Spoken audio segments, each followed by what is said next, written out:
Hey folks, welcome back to our Dice Tower preview. I'm Mark, and today we're taking a look at Siege Command.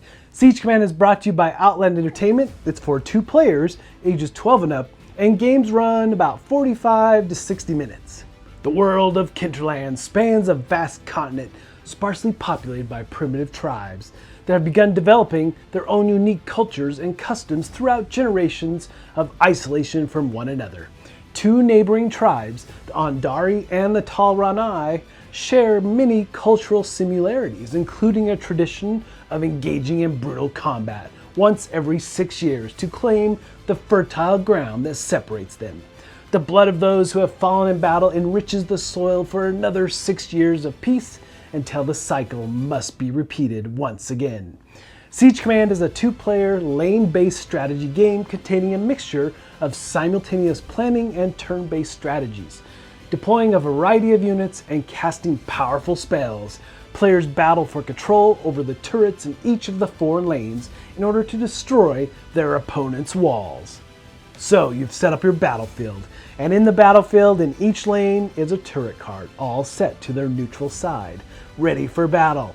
So each player is going to choose one end of the battlefield, collecting their units, their spell cards, setting their health to 30, collecting 10 energy tokens, and shuffling up those unit cards and drawing 6. Now, along with those 6 cards, you're going to have 4 bluff cards, so you never know where your opponent might be going on any one turn. And then your spell cards, you're going to start with 6 of those as well, but 2 are put into reserve for later use. And then there are a series of tokens as well for damage and defense, and these handy reference cards that outline the different types of units as well as what the different spells are capable of. Alright, let's take a closer look at units. Now your goal here with units is to move them across the lanes, have them survive all the way to your opponent's side, where they're going to do damage to your opponent's wall once they reach the end and move off the lane. So there's all kinds of different types of units. You have some regular units who don't really have special actions, like the militia and the knight. They're just going to be moving across the field and doing damage to units on the field and then at the wall when they make it off.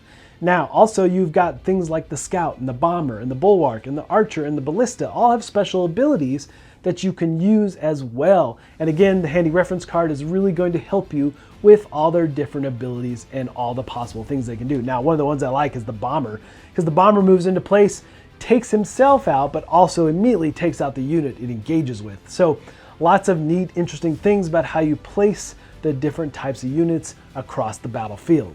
Now, closer look at these unit cards. At the very top, you'll see this is the energy that it costs to invoke them or put them into the battlefield. Along the side, there's some stats. First, you have vitality. Vitality is your health as well as how much damage you invoke on enemy units moving across these lanes. Then you have actions. Actions are going to be mostly moving, but you can use actions for those units that have special abilities. Again, referencing the card about what the different types can do. Again, there's lots of reasons to put those into play and use them at strategic times. And then finally, you have your siege value. This is the value that is going to do damage to the enemy's wall once they move off the lane. So again, depending on how you plan out your battle strategy will determine which of these cards you're going to put into play. And a quick closer look at these spell cards as well. So spell cards just have a name and an energy cost associated with it. Here is the fireball, which I really like. If you use this spell, then a lane that you fired off in, all enemies in that lane are going to receive 3 damage from the fireball, every one of them. But these spells are going to do all kinds of different things, all kinds of effects and area effects, affect maybe the whole battlefield. Lots of interesting uses for these spells. And the thing to note about spells is that they do suggest for your first game to not use them, but I love what they bring to the game. So every round of the game basically has 5 phases. The first couple are planning and reveal. You're planning which cards you're going to play out into the battlefield. You can only pick 1 unit per lane to play. You'll play them face down. And if you're going to play any spells, you can choose which one of those as well. But you don't have to pick a lane yet. You can just put them anywhere in your area. But again, face down. And then you're going to reveal both sides simultaneously. And you have to be able to pay the cost of the cards that you put into play. So that's the very first thing you do. And if you did happen to play any bluff cards, those just come off, and then you're ready to engage in battle. Then we move to the action phase. And this is where you're going to be moving your units across the battlefield, engaging with the enemy, and hopefully getting off to the other end so you can inflict damage on their wall. Now, along the way, you're going to be using those action points to move and or use special abilities. So in turn, you will activate one of your units and then your player will activate one of theirs, and you'll go back and forth like this. And once you've finished with a unit, then you'll turn it sideways to show that it's exhausted for the rest of this round. Now, the thing is, you're going to be encountering these turrets along the way. As soon as you come across a turret and move off of it, that turret becomes yours, facing towards your enemy, ready to hit them at the end of the round. But there's a bit of tug of war back and forth because your enemy can move across the turrets as well and convert them back to their side. And there's even units like scouts that can convert it. As soon as they move on to the turret, it converts it. But in general, most units will move onto it, it'll become neutral, and then once you move off, it becomes yours. So you'll have, again, like I said, this tug of war back and forth, trying to activate the turrets for your side. So what happens when you encounter an enemy unit in your lane? Well, moving towards them, and you move onto their spot, that invokes the battle. And it really is just a simultaneous. So you'll calculate vitality and put the different damage points on the cards, hoping to eliminate your enemy so you have a free path to the other side of the board where you can do those siege points damage to your enemy. Now remember, these units are all driven by action points, moving and using special abilities, all as your goal to get to the end of the lane and use your siege damage against their wall. And that's really the goal, right? So in phase 4, then all the turrets that you converted and your opponent has converted as well will fire at your opponent's wall.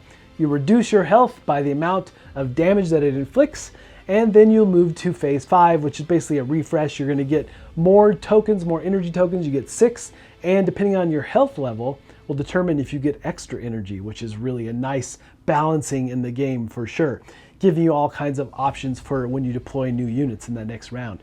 So it's really a refresh phase in that phase 5, getting ready for the next round. Any units that were turned are going to be turned back and ready for action in this next round.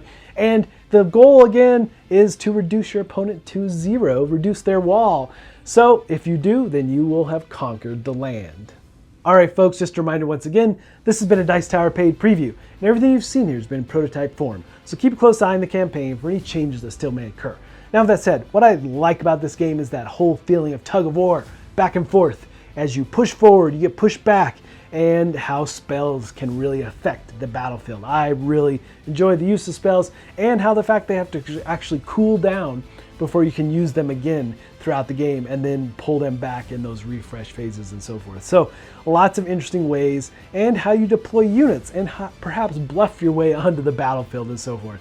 And there's going to be expansions as well that add all kinds of new factions with new abilities and all kinds of interesting aspects there. So keep an eye on that. But folks, ultimately, if this looks like something that would be of interest to you, I'm sure they'd appreciate your support. So I think that's it from me, and until next time, we'll see you at the table.